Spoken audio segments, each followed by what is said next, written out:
Bienvenidos al programa de Estrategia, Figura y Poder, estimados amigos, qué gusto vernos nuevamente.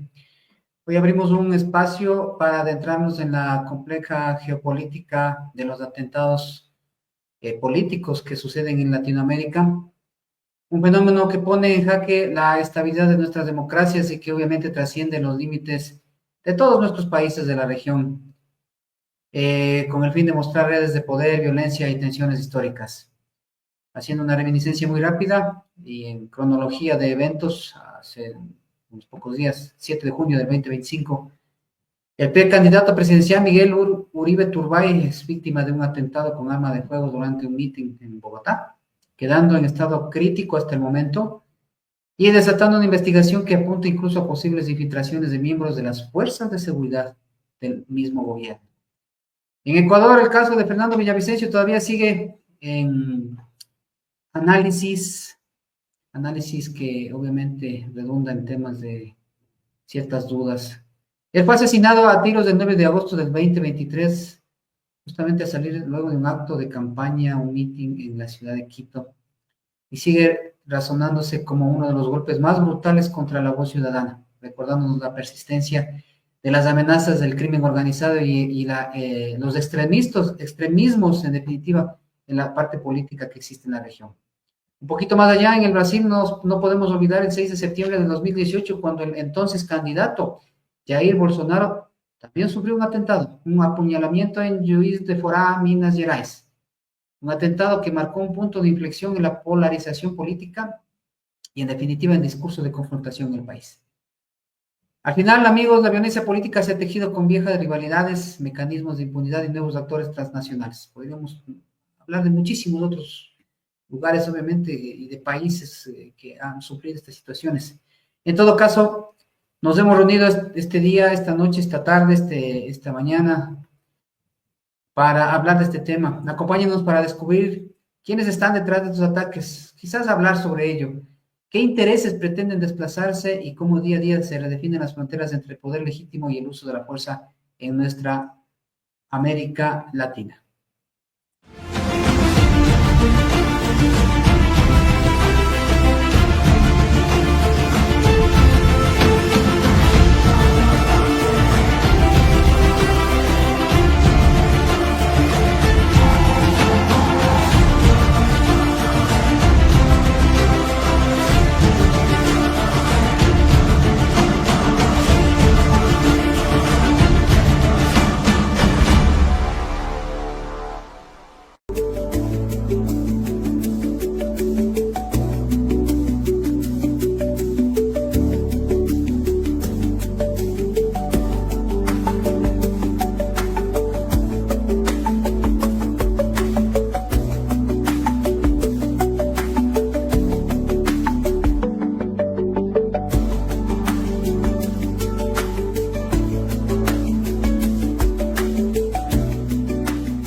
Buenas tardes, amigos. Buenas tardes, Edison. ¿Cómo estás?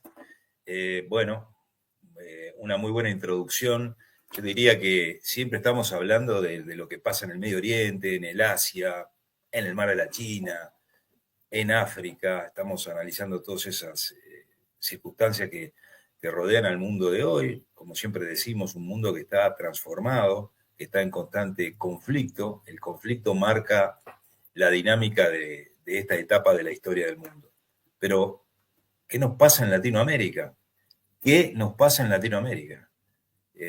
Este atentado contra Miguel Uribe Turbay es un hecho que da para analizarlo. Así que en eso estaremos en los próximos minutos. Gracias, Edison. A ti, amigo, qué gusto verte y estar pues nuevamente por aquí hablando de estos temas que son tan trascendentales y que lastimosamente no dejan de suceder y de asombrarnos. Tenemos una información reciente que nos habla sobre una mejoría en el estado de salud de esta persona de la que estamos hablando, obviamente, y que nos complace mucho en ese sentido. Pero obviamente hay que tomarlo con pinzas, como se suele decir, ¿no? Porque en definitiva también son cosas que de una u otra manera reconfortan, pero el hecho mismo de lo que haya sucedido, pues es complicado para, como tú mismo lo acabas de decir, ¿no? Porque América Latina definitivamente vive momentos de profunda polarización, justamente en la parte política, y hay una creciente como sofisticación, sí, sofisticación de la violencia y específicamente la parte electoral, ¿no? Y estos atentados contra las figuras públicas tiene que ver específicamente con ciertos parámetros que vienen desde haciendo una reminiscencia quizás cercana, como había dicho Bolsonaro, Villavicencio, ahora nuestro querido amigo, obviamente Uribe, no dejan solamente de reflejar esta lastimosa radicalización que hay en temas de discursos. Y aunque vamos a hablar más adelante, hay que tomar en consideración justamente esta de pronta exacerbación que existe, ¿no? Desde hablando en el tema mismo de la economía por parte del mismo gobierno actual. Estas grietas que se abren realmente dificultan este llamado a la democracia que debe existir obviamente en los países. Y en ese sentido, pues, la participación de los gobernantes que están al instante, que están en cada uno de los lugares y específicamente eh, de cierta ala, no quiero entrar en obviamente tema en estos sesgos, pero lastimosamente existen, pues Edison, dan lugar a esto, ¿no? es que, Edison, estos son atentados políticos, ¿verdad? Son motivados, políticamente motivados. Entonces, claro, no queremos entrar en cuestiones ideológicas además, pero mirá, los atentados no son hechos aislados, tienen efectos geopolíticos e institucionales casi que de inmediato, como ha sucedido ahora. Reconfiguran el poder político muchas veces cuando un mandatario es asesinado, como lo vamos a ver más adelante, y debilitan la democracia y sobre todo fomentan el miedo, que es lo que está sucediendo en Latinoamérica ahora, ¿verdad? Todo, claro. Sí, bueno, vamos a ver ahorita el video, bueno, Claro. uno de los tantos que existen, para hablar un poco sobre el entorno, no sé qué te parezca, hablar algo sobre la situación, cómo se dio, un parecer ya en la parte de lo que tiene que ver justamente con la seguridad, y luego, bueno, para pasar a la parte ya de geopolítica. El candidato presidencial sufrió un atentado en Colombia mientras realizaba un mitin público. La víctima es este hombre, Miguel Uribe Turbay. El senador y precandidato presidencial de 39 años se encontraba ofreciendo este discurso cuando fue baleado. Una noticia que recuerda en el país a otros tiempos más oscuros, pero que ocurrió este sábado en Bogotá, a menos de un año de las elecciones presidenciales. Según las autoridades, el perpetrador fue capturado y se trataría de un menor de edad. Uribe Turbay fue trasladado a la clínica de la Fundación Santa Fe de Colombia, donde permanece en estado de gravedad. Fuera, sus seguidores se congregaron para pedir por su recuperación. Estamos aquí orando por la vida y salud de Miguel Uribe. Que el Señor le dé fuerza, fortaleza y lo levante pronto. Miguel Uribe Turbay es precandidato presidencial por el partido opositor Centro Democrático, fundado por el expresidente Álvaro Uribe Vélez. Además, su ascendencia es muy conocida en Colombia. Es nieto del expresidente colombiano Julio Turbay, quien gobernó el país desde 1978 hasta 1982 por el Partido Liberal. Además, es hijo de Diana Turbay, una periodista que en 1990 fue secuestrada por el grupo Los Extraditables, comandado por Pablo Escobar. Todo esto en medio del desafío del excapo del cartel de Medellín al gobierno colombiano. Diana Turbay murió en 1991 tras recibir un impacto de arma de fuego en medio de un confuso intento de rescate. En aquel momento, Miguel Uribe tenía apenas 5 años. Este abogado comenzó su carrera política en 2012 y fue desempeñando diversos puestos, como concejal o secretario de gobierno de Bogotá. También fue candidato a la alcaldía de la capital colombiana en 2019 y fue elegido senador en 2022, siendo cabeza de lista del Partido Centro Democrático. El ataque se produce en una semana tensa en Colombia, con el presidente Gustavo Petro intentando sacar adelante una consulta popular por decreto, algo ampliamente rechazado por varios sectores del espectro político, incluido Uribe Turbay. Independientemente de su enfrentamiento, Gustavo Petro reaccionó rápidamente al atentado contra Miguel Uribe. Como que un dirigente político de Colombia, no importa su posición, su color de camiseta, su pensamiento, haya sido víctima de un intento de asesinato que ojalá no prospere. Y el Estado todo de Colombia se pone al servicio de la vida. El pasado marzo, Gustavo Petro no logró sacar adelante en el Congreso la reforma laboral que pretendía. Esta reforma es una de las principales iniciativas del mandatario con el objetivo de aprobar los cambios económicos y sociales que prometió en su campaña. Tras sufrir esta derrota en el legislativo, Petro intenta lanzar una consulta popular para que sea el pueblo colombiano quien se pronuncie y apoye o no sus reformas. Aunque esta consulta también fue rechazada en mayo por el Congreso, Petro, alegando irregularidades en la votación, anunció la semana pasada que firmaría lanzar la consulta popular por decreto. Algo que generó un amplio rechazo desde la oposición, entre los que se encuentra, como dijimos antes, Miguel Uribe. Es evidente que con esta convocatoria están destruyendo la Constitución, están desconociendo la separación de poderes, están poniendo en riesgo la democracia. En este tenso contexto político, el presidente Petro es frecuentemente criticado por emplear un lenguaje hostil contra sus adversarios. El atentado precisamente fue utilizado por algunos de sus rivales para criticar este estilo de gobierno. Uno de los pronunciamientos más fuertes se produjo desde el exterior. El secretario de Estado estadounidense, Marco Rubio, dijo en X que esta es una amenaza directa a la democracia y el resultado de la violenta retórica izquierdista proveniente de los niveles más altos del gobierno colombiano. Petro, durante su alocución presidencial en la noche del sábado, criticó a quienes politizan la tragedia y rechazó el intento oportunista, dijo, de utilizar este episodio con fines políticos. Y desde el gobierno colombiano también reconocen fallos en seguridad. Conozco que como líder y representante internacional de este país he fallado. Muchos hemos fallado. En este momento debe ser un llamado a la reflexión, pero sobre todo a la acción. Hemos fallado en la seguridad y la paz para todos los colombianos. Tras el atentado contra Miguel Uribe, hay quienes ven en el actual clima político de Colombia ciertas reminiscencias de la violencia de fines de los 80. Es el caso de Laura Bonilla, subdirectora de la Fundación Paz y Reconciliación en Colombia. Aunque dice que en datos aún están lejos de la amenaza del narcotráfico de aquella época, cree que el hecho de que esto se produzca con la llegada del primer gobierno de izquierdas de Colombia hace que en la memoria colectiva fluya el pasado. En aquel momento, por ejemplo, en apenas 6 meses, entre 1989 y 1990, 3 candidatos de corte izquierdista fueron asesinados: Luis Carlos Galán Sarmiento, Bernardo Jaramillo Ossa y Carlos Pizarro León Gómez. Además, otros líderes políticos, periodistas y civiles murieron durante la oleada asesina en crímenes perpetrados tanto por facciones de derecha como de izquierda. Fueron el punto más álgido que se recuerda de una historia política bañada en sangre en Colombia. Eso sí, aunque la tasa de asesinatos en Colombia sigue siendo hoy en día de las más altas de la región, junto a la de Ecuador, Brasil y Honduras, en 2024 Colombia registró la tasa más baja de los últimos 4 años, y muy lejos, por ejemplo, de la existente en 1990.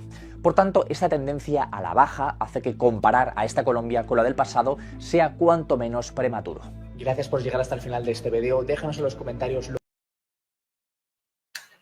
Bueno, entrando en materia, mi estimado Fernando, de alguna manera es complicado lo que se vive. Bueno, te doy el paso, hermano. Vamos. Yo creo que el video es muy explicativo y también se omite hablar de lo que sucedió en estos días en materia de explosiones, atentados con coches bombas y demás, que por lo menos 5 hubieron, con algunos muertos y heridos, en diferentes localidades de Colombia, seguido de este otro atentado, ¿verdad? Es decir, Colombia está viviendo una situación realmente tensa en materia de seguridad. Nosotros estamos sacando nuestro segundo libro que se llama Bandas Criminales, casualmente Bandas Criminales en Latinoamérica, y hay un capítulo que está dedicado exclusivamente a Colombia, hablando de este tipo de fenómenos y cómo se ha instalado una suerte de cultura de violencia en Colombia desde hace décadas, para no decir más, ¿no? Pienso que esta situación es muy compleja, podemos analizar esto que pasó desde dos ángulos. Uno, el táctico estratégico de la protección cercana, de cómo fue esa protección que no tuvo Miguel Uribe Turbay, y hablar también de las connotaciones políticas, lo que yo decía al principio de la desestabilización institucional que provoca este tipo de atentados, la primera reacción del presidente Petro, que no fue esta que vimos en el video que tú pasaste, sino que fue algo medio como salido de contexto, donde el presidente Petro, casi que inmediatamente después del atentado contra Miguel Uribe, habló en árabe. Hizo una Sí, expresión en árabe, algo muy y raro. en ese sentido sí quisiera tu parecer. Bueno, es que es interesantísimo esto, Claro, porque hay este tinte de hilar esta trascendental no sé, no sé cómo llamarla, em, eh, a semejanza, o más bien, más que a semejanza, hacerse el hecho de propio el problema árabe, el problema obviamente que existe en Palestina, y de alguna manera quizás justificarlo, no, es que realmente no tengo palabras, pero de alguna manera es ponerle este tinte que es muy característico de esta ala de ideología que lastimosamente está sí. existiendo, ¿no? No, realmente que fue algo muy extraño digamos, lo que propició la intervención de Petro. Y a veces yo me pregunto, ¿qué es lo que lo motiva a este presidente a hablar de esa manera o a decir las cosas que dice cuando son espontáneas, que fue lo que pasó aquí? Porque lo que vimos en el informe de la BBC ya no fue espontáneo, fue algo producido luego, evidentemente con su equipo de asesores, con alguien que le dijo qué tenía que decir, inclusive se lo deben haber escrito también, pero él al principio hizo ese mensaje en árabe y de alguna manera u otra convalidó la seguridad del sicario que atentó contra Miguel Uribe Turbay, diciendo que en Colombia se respetan la vida de los niños, que hay que velar por la seguridad del niño. ¿Qué niño? ¿Qué niño, digo yo? ¿Verdad? Todos hemos visto los videos, vos lo has visto también. Es una persona que con una frialdad notable se va acercando hacia su objetivo y le dispara de una manera muy fría y calculadora. Así que bueno, eso es un poco desconcertante en materia del análisis político. En el otro análisis, en el táctico, estratégico, el senador no tenía protección. Estaba hablando arriba de unos parlantes o unas cajas, como hemos visto también, rodeado de gente muy cercana, que estaban a distancia de prácticamente tocarlo, y no se ve en el video ninguna persona en actitud vigilante hacia afuera, como deben estar siendo siempre los que lo custodian, deben estar mirando hacia el público para ver si detectan algún tipo de movimiento extraño. En este caso sacó el arma muy rápido el sicario, pero bueno, ese tipo de medidas tácticas de protección para las personas importantes no existieron. No solamente no existieron, sino que también he visto, he analizado, he leído que se le redujo la protección que le da el Estado, la unidad de protección política, se le redujo de 7 a 3 de manera inesperada en estos últimos días, motivo por el cual está en ejecución una investigación para saber quién fue, por qué se le redujo la protección a Miguel Uribe, ¿verdad? Esto es algo muy extraño, ¿verdad? Pero sí vamos a ver a lo largo de este programa que generalmente este tipo de eventos quedan sin aclarar a lo largo del tiempo. Empieza a pasar el tiempo, por ejemplo, ahora a este sicario ya se lo puso dentro de un programa de protección de testigos, algo en donde no va a tener su misma identidad, no se sabe dónde está, no se sabe quién es, ¿verdad? Entonces, con el correr de los años, como pasó con otros atentados de los que tú has nombrado, de los que yo voy a nombrar también, nunca se llega a determinar quién es que está detrás del atentado. Eso solamente para decir que la parte táctica fracasó, es un hecho. Cuando hay un objetivo, una persona importante que cae, como en este caso, la protección fracasó. La parte de seguridad fracasó.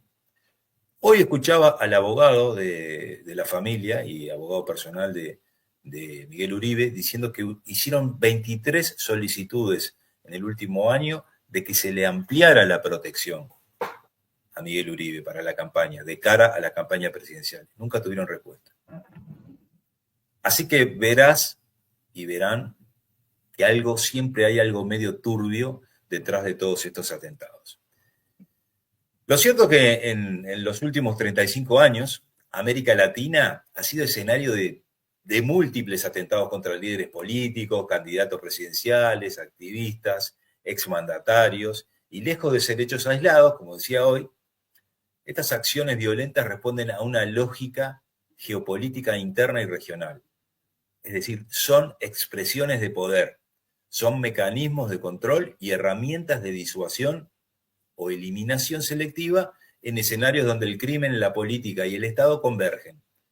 Nosotros venimos hablando hace mucho tiempo ya de todos estos temas de convergencia criminal, la connivencia que hay entre los grupos terroristas, las bandas criminales y los nexos con el estamento político, ¿verdad? Y empresarial de los estados. Bueno, todo esto hace como una conjunción y uno puede diseñar, dibujar, escribir escenarios posibles en donde puede haber terminado en que alguien le acierta con una cierta cantidad de disparos a un candidato. El atentado contra el precandidato Miguel Uribe, entonces,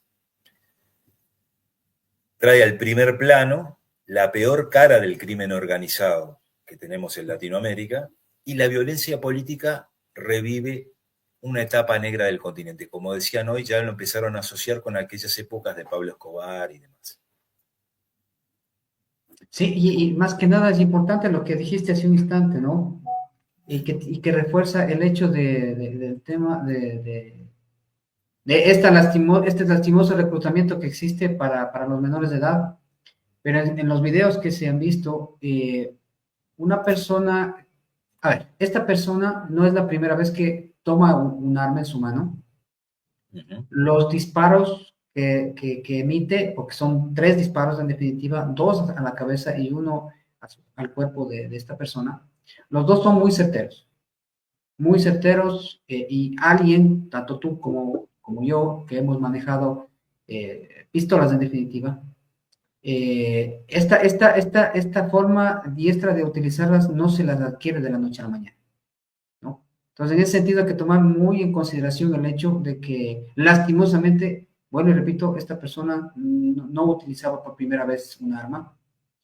Es muy escalofriante, como tú mismo dijiste, cómo se acerca y determina el momento que tiene que atacar. Y obviamente en ese sentido también es importante tomar en consideración esta falta de su vigilancia como tal, ¿no? Aunque bueno, en ese sentido realmente no vamos a analizarlo esto porque obviamente va a haber otras personas que lo van a analizar. Nuestro objetivo más bien es otro, y en ese sentido solamente quería aclarar esta situación y la necesidad que tenemos, y hablo a título personal, por lo menos en mi país, no sé en el tuyo cómo va el asunto, pero de reformar ciertas leyes y que tiene que ver justamente con el tema de la legislación específicamente encaminada a los menores y esta injerencia que tienen al ser reclutados obviamente por el crimen organizado. No, bueno, disculpa que me haya metido, pero creo que era importante hablar sobre esto. No, estamos charlando, Edison, intercambiando visiones. Esto es un tema muy importante. Yo diría que es súper importante. Es tan importante como cuando asesinaron a Fernando Villavicencio en Ecuador. Es tan importante como eso. ¿Por qué? Porque están utilizando los atentados como mensaje. O sea que, como yo digo muchas veces, La violencia que estamos viendo no es irracional, está dirigida. Y mirá, por supuesto que van a haber colegas, y ya los ha habido, grupos, foros, que van a analizar este atentado desde el punto de vista técnico de lo que es la seguridad y la protección ejecutiva. Nosotros sabemos que va a haber un evento ahora en un par de días en donde va a haber muy buenos profesionales calificados que van a estar analizando todo esto, cómo sacó el arma, apuntó a la cabeza directamente, disparó una ráfaga de 2 disparos y después hizo los otros disparos, el arma estaba martillada, ya venía preparado el individuo. Pero bueno, lo que estamos hablando nosotros es de esta otra faceta. Entonces yo te digo, ¿se pueden considerar atentados políticos todos aquellos que van dirigidos contra fiscales, jueces, alcaldes, operadores humanitarios, siempre que estén vinculados a conflictos de poder, disputas estatales o acciones de grupos que buscan influir o desestabilizar el orden político o institucional, como parece que es este caso? Porque este es un precandidato presidencial, lo que pasó en Ecuador con Villavicencio también fue un precandidato, previamente había sido el alcalde de Manta. Yo lo que te quiero decir es lo siguiente: la lista de operadores humanitarios, periodistas, fiscales, operadores del Poder Judicial en Latinoamérica asesinados en estas circunstancias es enorme, es una lista muy larga. En otro programa o quizás en alguna de nuestras plataformas podemos diseminar o compartir con nuestros escuchas la lista que hay por país de todos estos atentados contra este tipo de personas. Un atentado se califica como político cuando tiene motivaciones ideológicas, como parece ser este caso.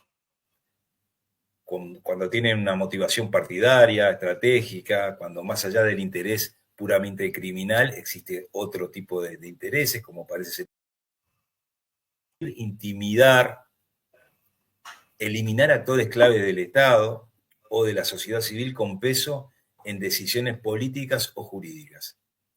Se produce, además, este tipo de atentado en contextos de conflictos armados, corrupción estructural, impunidad o captura institucional. Decime, Edison, si este atentado no se enmarca dentro de todos esos grandes principios que yo te estoy diciendo, en donde un senador que ya se ve como una estrella fulgurante en la política colombiana, con un apellido ilustre, porque si bien no es pariente directo de Álvaro Uribe Vélez, es de una familia que se llama Uribe y son otros Uribe, ¿verdad? Pero sí es nieto de un presidente y su mamá fue asesinada luego de estar secuestrada en un secuestro que fue muy mediático, que afectó mucho a la sociedad colombiana en su época, en el 91. Fue eliminada por el grupo de Pablo Escobar, ¿verdad? Entonces, bueno, creo que todo esto enmarca que los atentados políticos en América Latina, ya sea mediante asesinatos o los intentos de magnicidio, algunos que no han fructiferado, ¿no? O ataques con motivaciones difusas, cumplen múltiples funciones. Una de ellas es silenciar opositores, que pueden resultar incómodos para los que estén al mando, disciplinar sectores disidentes, advertir al sistema político o encubrir estructuras mafiosas. A veces es una conjunción de todo esto, ¿verdad? Esta violencia tiene sentido dentro de una lógica de poder. No sé qué opinás de eso. Definitivamente, obviamente que va justamente en ese sentido. Y como tú mismo lo comparas, y que muy objetivamente lo comparas, son mensajes, ¿no? Mensajes de poder. Y mensajes de los cuales, obviamente, con esta relación, mira cómo es que en definitiva todas aquellas situaciones en las cuales han devenido de perpetrar este tipo de eventos exitosos, por darle un nombre, porque obviamente no tiene nada de exitosos, pero definitivamente trascienden, pero de una forma brutal en lo que tiene que ver con la política y con los posteriores eventos que se dan. Lo hablamos por Ecuador, ¿no? De los grandes ganadores que resultan y que al final del camino dejan hasta ciertas incógnitas de una u otra manera que nos hacen pensar que el fin va a justificar justamente estos medios, que estos entes de poder, pues de una u otra manera, lo han manipulado para que suceda de esa forma. Así es, como te decía hoy y lo voy a decir ahora, esto no es caótico, esto está calculado. A veces la gente dice, ¡qué caos! ¡Qué caos! No, esto no es ningún caos. Acá hay gente que está calculando estas movidas, esperando que tengan determinado tipo de derivaciones o reacciones, ¿verdad? En muchos casos los autores materiales provienen de redes criminales, pero los beneficiarios últimos, en situarse en zonas grises entre lo político, lo económico, lo ilegal, lo que hablábamos hoy, que la conjunción de toda esa convergencia criminal hace que esto suceda, ¿verdad? En la mayoría de los casos no hay justicia, también te lo decía hoy, ni vamos a ver responsables directos de todo esto. Porque acordate que al final de esta historia, quizás conozcamos el nombre y la cara del sicario, pero no vamos a saber quién estuvo definitivamente detrás del atentado. Lo cual refleja, ni más ni menos, que un mensaje de impunidad y desprotección en el que cae la sociedad, ¿verdad? Cuando ve que todo esto sucede y que no hay culpables, en definitiva, porque esa lista que vamos a nombrar algunos casos ahora, vamos a ver todos después que no hay culpables, no hay responsables claros. Y también, Edison, voy a hablar un poco de las características de los sicarios y por qué se emplean este tipo de personas. ¿Qué te parece?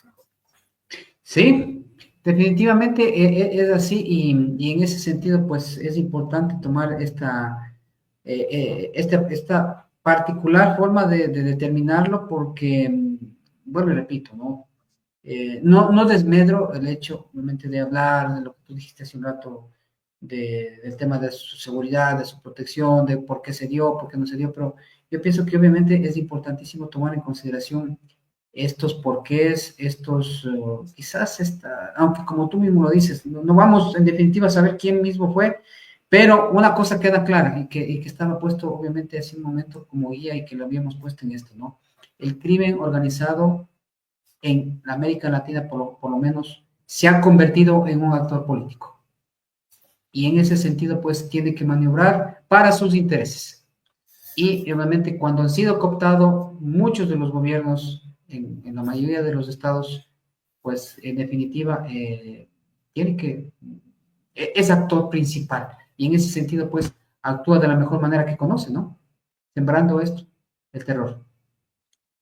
Y así es, Edison, y como veremos, esto no es nuevo, porque ya entrando en algunos de los casos emblemáticos en clave regional, yo me marqué una línea ahí desde el 89 en adelante, empezando con Luis Carlos Galán, en Colombia. Y bueno, ese asesinato, vos lo mencionaste hoy también, de un líder que era del Partido Liberal, era el que estaba impulsando en aquel momento la extradición de narcos y un férreo opositor al cartel de Medellín, liderado por Pablo Escobar. Y ese asesinato marcó un punto de inflexión. Pablo Escobar, como actor no estatal, con control territorial, no estatal con control territorial. Acordate que Pablo Escobar dominaba esa zona, ¿verdad? Y gran parte del territorio colombiano.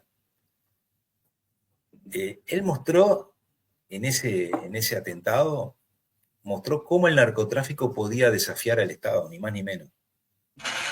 Fue eso, fue un desafío al poder establecido. ¿Te acuerdas que a él lo habían apartado un poco de la posibilidad de ser legislador y demás? Y bueno, la dimensión geopolítica del atentado fue clara. Se trataba de frenar una reconfiguración del poder en aquel momento que amenazaba los intereses del crimen organizado, representado por Pablo Escobar. Bueno, saltando una cantidad de años, Y ya entrando en Ecuador, lo de Fernando Villavicencio, periodista y candidato presidencial que fue asesinado en plena campaña, marcó también un momento de una gran tensión en Ecuador, ¿verdad? Fue un momento en el que pasaron muchas cosas en un corto lapso de tiempo.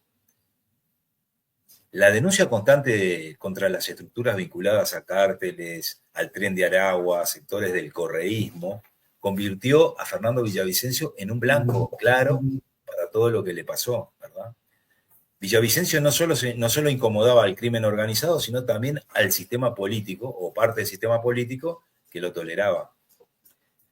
Y decime también, después de ver, porque yo lo estuve viendo en estas últimas 48 horas, las imágenes que hay de los últimos minutos de vida de Villavicencio, cómo quedó desprotegido totalmente adentro de la camioneta, con una guardia, digamos, con un dispositivo de seguridad que estaba previsto para él, cómo quedó ahí regalado, para llamarle de alguna manera, para que lo fusilaran, ¿no? Más de 40 disparos. En fin. Después tenemos, voy a hacer un salto para arriba y para abajo de las fechas, ¿verdad? Tenemos un asesinato que no fue declarado como tal al principio, que es el de el expresidente chileno Eduardo Frei. Fue asesinado con talio y gas mostaza durante una intervención médica. Aunque ocurrió durante el gobierno de Pinochet, el crimen fue revelado y judicializado décadas después. No sé si recordás esto, pero recién décadas después fue que en Democracia empezaron a aparecer informaciones de cómo había sido todo esto y bueno, por supuesto se generaron capas de impunidad que nunca se pudieron atravesar y hasta hoy hay una suerte de fractura institucional que permite estas cosas. Lo de Jair Bolsonaro, en Brasil, vos lo dijiste también, estuve repasando los videos que hay mucha cantidad de material en las redes para ver todo esto, ¿no? Apuñalado Jair Bolsonaro en plena campaña electoral. El atentado contra Bolsonaro se convirtió en un punto de inflexión en esa campaña. Lo hizo ganar la campaña, ¿verdad? Aunque el atacante fue declarado inimputable, no sé si recordás eso también, que el atacante fue declarado inimputable. El hecho alimentó un clima de persecución y radicalización que favoreció en definitiva la victoria de Jair Bolsonaro. No te olvides del atentado también contra Trump. No, lo que pasa es que, como te decía hoy, la lista es sumamente larga y nos trazamos digamos, la idea era Latinoamérica. Entonces yo corté allá en la frontera de Estados Unidos con México, porque si seguimos para arriba, bueno, empezamos a hablar de Kennedy, ¿no? Por ejemplo. Tenemos unos cuantos para mencionar en Norteamérica, en donde son expertos en atentar contra los mandatarios y las personas de poder.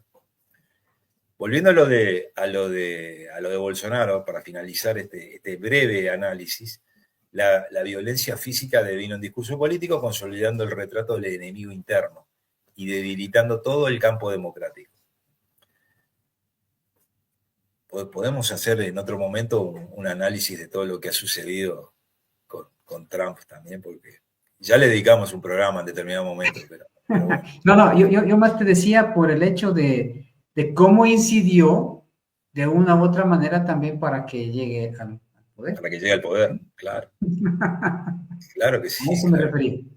Claro que sí. Sí, pero sigue, amigo, sigue. Mirá, luego en el 2022, Cristina Fernández de Kirchner, que ayer la hallaron culpable de todo lo que se le acusaba y le dictaminaron prisión por 6 años, es decir, que entre hoy y mañana la van a detener y va a terminar dentro de un instituto de detención, de un establecimiento carcelario, o quizás le den el beneficio de la domiciliaria, uno nunca sabe.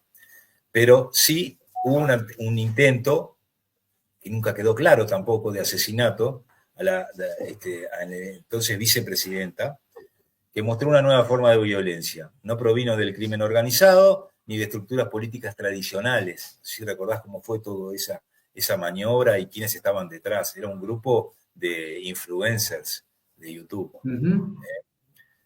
Un grupo marginal con acceso a armas de fuego y una fuerte presencia en el mundo digital. Fue un atentado que operó más como catalizador del odio acumulado en redes y medios, donde el discurso violento genera acción. ¿Te acordás que le dispararon intentaron accionar la pistola en la cola del disparador cerca de la cabeza y no hubo disparos al final, en definitiva? Bueno, ¿cuánto demoraron en saber quién había sido? Porque también tenemos que ver que, al igual de lo que pasó ahora con Turbay, con Miguel Uribe Turbay, en el caso de Cristina Fernández de Kirchner, el agresor llegó muy cerca de ella, como este hombre llegó cerca de Uribe. Y no tenían como un plan de escape, digamos, planificado, ¿verdad? O sea, salieron corriendo para donde podían salir, como pasó en este caso y como pasó en el caso de Cristina Fernández, ¿no? Cosas que después van quedando, se van como diluyendo en el tiempo y uno nunca llega a saber qué sucedió realmente. Después tenemos el atentado contra Nicolás Maduro Moros, presidente de Venezuela. Ah, sí. El intento fue en el 2018, el intento de magnicidio contra el presidente Maduro. Estuve viendo también los videos, estuve viendo esas imágenes que hay del dron que se acerca, un dron que explota en el aire, cómo sale toda la gente corriendo, cómo lo cubren a él y dejan a su esposa al descubierto, ¿verdad? Todo un tema ahí también muy, muy particular. Pero se realizó con drones explosivos, marcando una nueva etapa en el tema tecnológico de este tipo de atentados. Drones aparentemente cargados con C4, con cargas explosivas limitadas de C4. Maduro responsabilizó a sectores de la oposición venezolana y al expresidente colombiano Juan Manuel Santos en aquel momento. No sé si recordás eso. Sí, claro. Maduro responsabilizó al presidente de Colombia por ese atentado. Algunos analistas lo interpretaron como un montaje. También, si te lo pones a ver muy detenidamente, hasta te diría cuadro por cuadro, puede ser que alguien llegue a pensar de que estuvo montado, pero bueno, en todo caso se corrieron riesgos. Un intento fallido. Una lectura geopolítica de ese hecho, de este atentado contra Maduro, yo lo hice en aquel momento, es la utilización de un atentado como narrativa de consolidación interna y excusa para la represión posterior, cosas todas que ocurrieron. El Estado como víctima y victimario a la vez. ¿Qué te parece? Sí, obviamente que sí, y en ese sentido, pues, calza justamente con lo que estamos hablando, ¿no? Y aquí importante, obviamente, lo que dices, justificar lo que posteriormente hizo y sigue haciéndolo, de alguna manera, pues, dar pie a que esto suceda y, en definitiva, pues, perennizarse dentro de lo que es el gobierno como tal lo está haciendo, ¿no? Se victimiza y después se convierte en victimario porque con la excusa de que fue atacado sale a reprimir. Exactamente. Uh-huh. Bueno, dame unos minutitos nada más, vamos a hacer un pequeño corte y regresamos, ¿no? Voy a poner algo que creo que es importante para que vean nuestros queridos amigos. ¿Cómo no?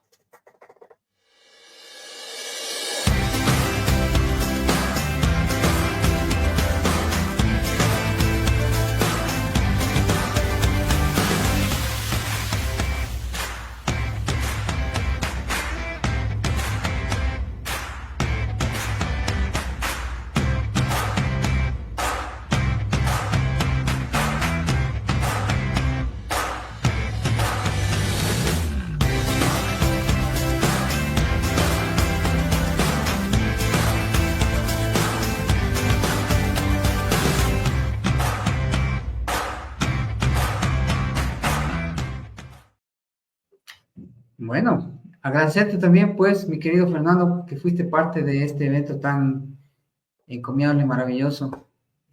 todavía nos resta, estamos todavía en este post-evento y que ha levantado bastante expectativa y que agradezco, pues, obviamente a todas aquellas personas que estuvieron, una de ellas fuiste tú, y bueno, en todo caso, vamos a ver cómo nos va y de pronto si es que ya lo vamos planificando para el próximo año.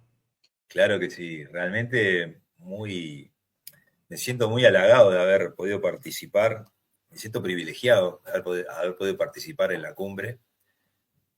Fueron momentos muy importantes, ¿no? Porque, como yo te decía, todas las presentaciones que hubieron en las ponencias fueron muy calificadas. Todas las personas que hablaron con una propiedad y con la más amplia gama de temas relacionados con seguridad que uno se puede imaginar, ¿verdad? Porque ¿qué faltó? Nada. Hubo de todo. Durante 2 jornadas, ponencias sumamente profesionales. La verdad que yo aprendí mucho, particularmente, y me vine muy contento. Muy engripado. Más contento nosotros, amigo Fernando. Una por haberte ya podido conocer en persona. Habíamos hablado mucho, pero solamente virtual.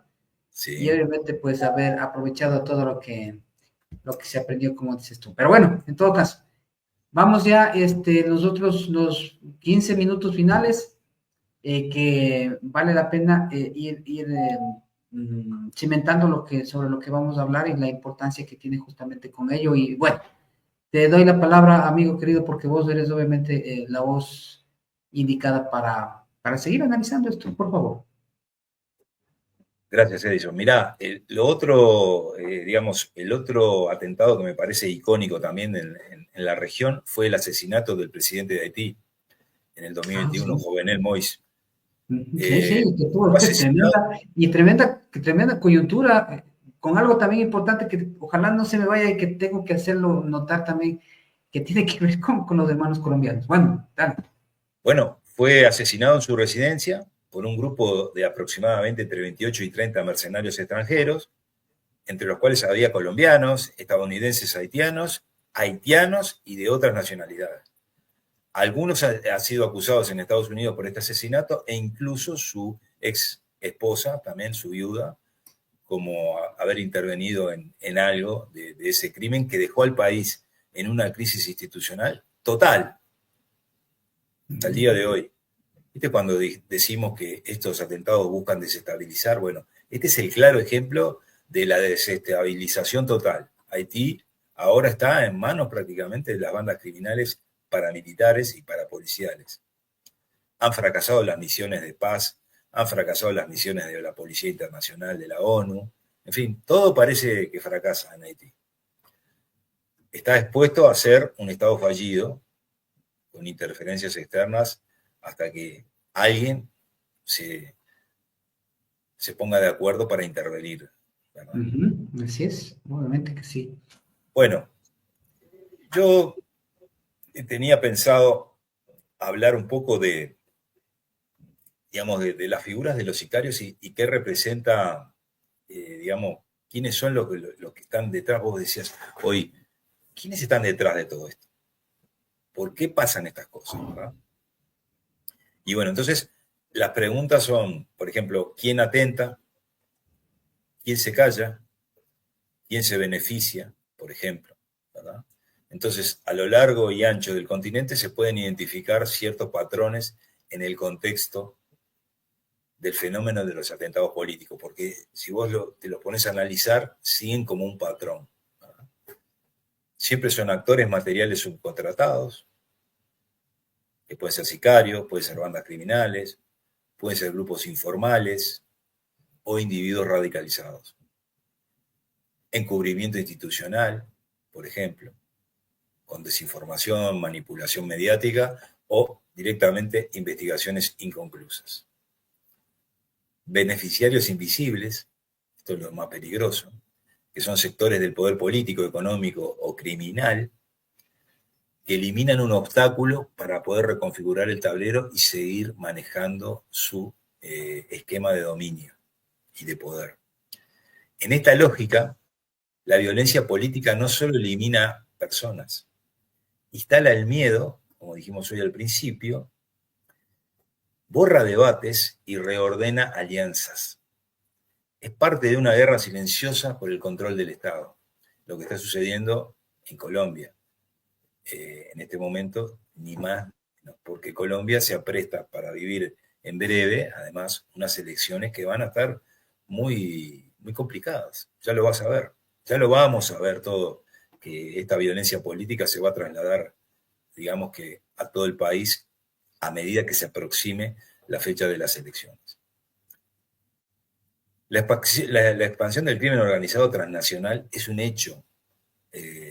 Se ha creado un nuevo mapa en América Latina desde hace unos 5 años al día de hoy, en donde las bandas o las megabandas como el Tren de Aragua, como el PCC, como el Comando Vermelho, los dos grandes cárteles mexicanos, Sinaloa y Cartel Jalisco Nueva Generación, junto con otras redes de satélites, de bandas satélites menores, actúan como actores estratégicos con capacidad de influenciar en procesos políticos. Lo hemos visto en Ecuador, nada menos, con los Tiburones, con los Lobos. Recientemente hemos visto o hemos presenciado a través de las redes un evento en la frontera con Colombia, adjudicado al Comando de la Frontera, en donde murieron 11 soldados, pero destinado más que nada a el control del territorio en el que se maneja la minería ilegal. En este contexto, los atentados ya no provienen exclusivamente de dictaduras o fuerzas estatales, porque muchas veces también se ha dado de que han asesinado líderes en un golpe de Estado, por ejemplo. Durante el transcurso de un golpe de Estado han muerto políticos, han muerto líderes, en fin. Bueno, la convergencia entre crimen y política es el nuevo eje de la inestabilidad, y el crimen organizado internacional penetra en esas grietas que se provocan. Financia la campaña, por ejemplo, como ya sabemos, elimina opositores o chantajea a gobernantes. Así que bueno, el atentado político entonces es un hecho que tenemos que aprender a vivir con él. Pienso que la geopolítica regional se va a seguir viendo afectada por todo esto, porque tenemos varias elecciones por delante, porque Latinoamérica está viviendo un momento de inflexión muy importante, y porque el aterrizaje del crimen organizado va a seguir marcando la realidad y la dinámica del continente. Pero no quería dejar de hablar un poco de quiénes son los sicarios, ¿no? Es otro tema que le dedico un capítulo en mi libro de bandas criminales. Acordate que este libro que publiqué ahora, que se llama Bandas Criminales en Latinoamérica, tiene un tomo 1 y un tomo 2. En el tomo 1 se analizan determinada cantidad de países y factores. Y en el tomo 2, las redes transnacionales y todo lo que implica el lavado de activos y demás. Pero como gran factor desestabilizador y herramienta del crimen organizado está el sicariato, que ha venido evolucionando de una manera constante a lo largo de décadas y décadas. También se pueden sacar ciertas características del sicariato en Latinoamérica, que son diferentes, por ejemplo, al sicariato en Norteamérica. En Latinoamérica, estudios que hay sociológicos, informes de analistas, de empresas que se encargan de este tipo de encuestas, como Estatista. Está el PNUD, el Programa de Naciones Unidas para el Desarrollo, que produce informes de desarrollo humano también. Entonces, se han sacado como unos patrones o como digamos, unas líneas que dicen que los sicarios generalmente están entre los 14 y 30 años de edad y provienen de barrios marginales. La motivación, no, el dinero, la lealtad, el prestigio y la coerción. En el caso del atentado a Uribe, ya se sabe que fue por dinero, dijo que era por dinero el sicario. Bueno, tienen generalmente poco entrenamiento técnico. ¿Por qué? Porque hacen aprendizaje práctico. Generalmente los chicos, los niños que son reclutados por las bandas criminales, no los entrenan, sino que los ponen en acción de inmediato. Entonces aprenden sobre la marcha. Y por eso tienen ese tipo de reacciones como las que vemos en el atentado a Uribe, ¿verdad? Que es como una máquina, ese muchacho como le apunta a la cabeza, le tira 2 tiros muy certeros. Existe también el motosicariato, estos que andan en los motochorros también, como se le llaman, estas latitudes, que van de a 2 en las motos, ¿verdad? Que utilizan armas cortas, que tienen redes de protección porque siempre escapan por determinados lugares, eso sí, tienen planes de escape. Algunos tienen entrenamiento paramilitar porque ciertos integrantes de las bandas son ex militares o ex policías y les dan ese tipo de capacitación a los menores. Están más profesionalizados en algunos aspectos, saben utilizar la tecnología de otra manera. Algunos no saben ni escribir ni leer, pero sí manejan los teléfonos, como ya lo hemos hablado en alguna oportunidad. Como una persona que no, digamos, carente de educación, maneja un PlayStation o maneja un teléfono inteligente, ¿verdad? Cosas para analizarlas. Los cárteles, las pandillas y las mafias híbridas están a cargo de todo esto que genera el nuevo fenómeno del crimen organizado. Y por último, me gustaría hablar un poco de la impunidad y la fragmentación estatal que existe en torno a todo este fenómeno, ¿verdad? Porque estamos viviendo épocas en las que realmente hay una impunidad muy grande en torno a todo esto y digamos, y al crimen organizado en general. Entonces, tenemos instalado al crimen organizado como un actor político. Tú lo dijiste hoy al principio del programa. Se está generando una captura del Estado mediante las redes ilícitas. Hay una instrumentalización del miedo. Y el narcotráfico, más la corrupción, más la polarización de la sociedad, genera todo este tipo de eventos. Una primera conclusión, entonces, es que la violencia política se ha transformado en algo estructural en América Latina. Proteger la democracia significa proteger la vida política también. Se necesita una doctrina regional de protección y la impunidad fomenta la repetición del crimen. Bueno, hasta acá estoy llegando, Edison, para no irnos mucho. Estamos ya casi 1 hora. Sí, casi 1 hora estamos dialogando sobre esta situación. Creo que da el tema para seguir Claro. analizándolo y desde el punto de vista político, sociológico, desde el punto de vista militar, policial, qué está pasando, ¿no? ¿Por qué está pasando todo esto? Pero no deja de ser muy lamentable que una persona de 39 años, con una carrera por delante, una figura fulgurante en la política colombiana y por ende en la latinoamericana, sea ejecutado de esa manera, ¿verdad? Porque ojalá que se recupere, pero va a ser muy difícil que se recupere. Pienso que sí, es muy difícil, y si es que se recupera, no va a estar al 100%. Solo con aquellos que somos creyentes, un milagro. Con base en lo que dices también, yo pensaría, mi estimado amigo, y que a veces puede ser hasta utópico, porque siempre se habla sobre el mismo tema, pero pensaría que todo esto que está sucediendo, por lo menos debería dejar ciertas repercusiones, no positivas, repercusiones que tengan que ver justamente para reaccionar sobre lo que está sucediendo, ¿no? Por ejemplo, esta como especie de recalibración que debería de haber en lo que tiene que ver con la seguridad electoral, de lo que estábamos hablando hace un instante, es decir, implementar algún sistema de vigilancia, es más, personal específicamente preparado para este tipo de actividades, porque es algo que realmente aquí hay un hueco en la parte técnica, teórica y práctica de cómo es dar este tipo de asesoría en lo que tiene que ver con no solo la asesoría, ¿no? En definitiva, en lo que tiene que ver con la protección en este tipo de eventos, porque pienso que a las personas o a algún tipo de personas lo está sobrepasando o se está tomando muy a la ligera. ¿Qué más? Obviamente, Edison, dime, Colombia dime, tiene dime. una unidad especializada en eso.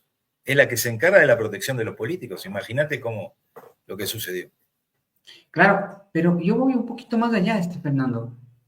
Pensaría que bajo estos parámetros que nosotros estamos viendo, sí se necesita algún tipo de especialización justamente para eso, porque, amigo, en definitiva, mira, si vamos al contexto mundial, somos partícipes a todo momento, estas vulneraciones a la seguridad Sí, claro.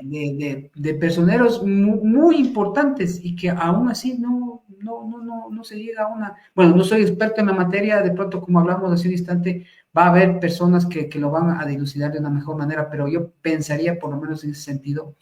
¿Qué más? Esto está impactando definitivamente la confianza ciudadana en lo que tiene que ver con sus instituciones y que de una u otra manera los gobiernos, ¿no? Deben tratar de recuperar esta falta de confianza que no es solamente ya en los estamentos de justicia, sino ya en la propia seguridad que tiene que ver con estas autoridades, con estas personas tan importantes y que, como hemos hablado, definitivamente rompen los esquemas y puede suceder cualquier cosa. No te olvides, recuerda, si nos vamos más allá en la historia, la primera guerra mundial vino justamente de un evento parecido a esto, ¿ah? Y hablamos de una guerra mundial, ¿sí? ¿Qué más? De configurar las alianzas partidarias en el sentido de algún tipo de coaliciones que permitan, obviamente, sobrellevar este tipo de acciones y no disgregarlos de una manera en la cual, obviamente, se expongan a este tipo de eventos, ¿no? La tan cacareada cooperación internacional también que se haga presente en este tipo de situaciones para evitar que esto suceda y obviamente evitar que este tipo de eventos haga empoderarse mucho más al crimen organizado, como hemos nosotros hablado, porque en definitiva son golpes que se dan certeramente y esto, como tú y yo sabemos, ¿no? Cuando esto sucede, cuando se llega a perpetrar el hecho, pues es un punto a favor de la delincuencia, en este caso del crimen organizado.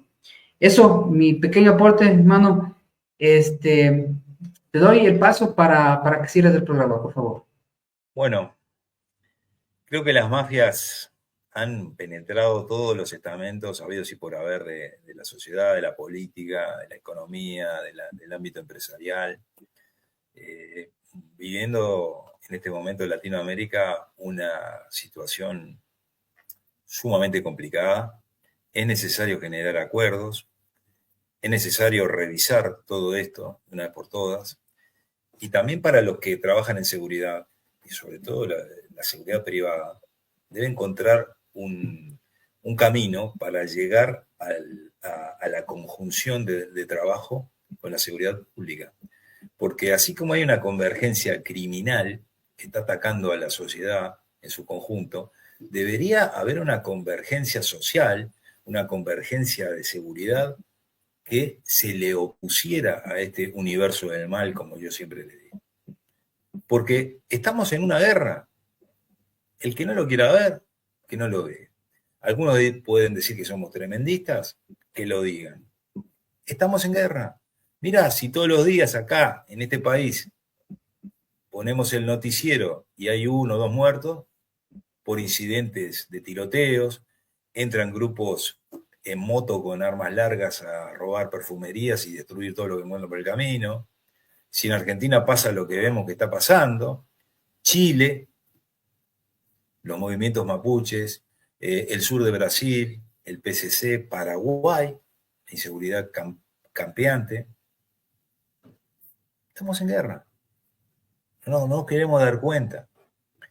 Seguimos teniendo todavía, adoleciendo de liderazgos débiles. Algunos ya se están despertando. Pero bueno, creo que ese es el mensaje.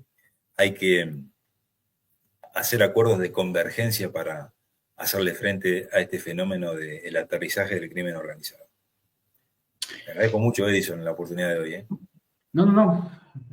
como siempre, el agradecido soy yo y que me haces juego cuando hay estas cosas que inmediatamente te llamo, obviamente, para tratar estos temas que creo que son muy, muy relevantes e importantes. Hay que hacer la voz, hay que de alguna manera hacer conocer esto a la gente que escuche, que vea y que aprecie y que discuta sobre esto, ¿no? Porque es importante tomar en consideración todo lo que está pasando, porque como habías comentado, esto tiene un fin y de alguna manera hay que tratar de identificarlo para evitar que suceda o si es que sucede, pues estar atentos a que esto no nos afecte. Bueno, amigos, muchísimas gracias nuevamente. Amigos que nos verán, pues ha sido un placer. Nos vemos la próxima semana y también en el ojo, porque también hablamos sobre estrategia, seguridad de poder en el ojo. Claro que sí. Pacotti obviamente tiene la batuta. Claro que Un sí. abrazo, amigo Fernando, amigos, todos los que nos vimos, ¿no? Que pasen muy bien. Abrazo. Hasta pronto.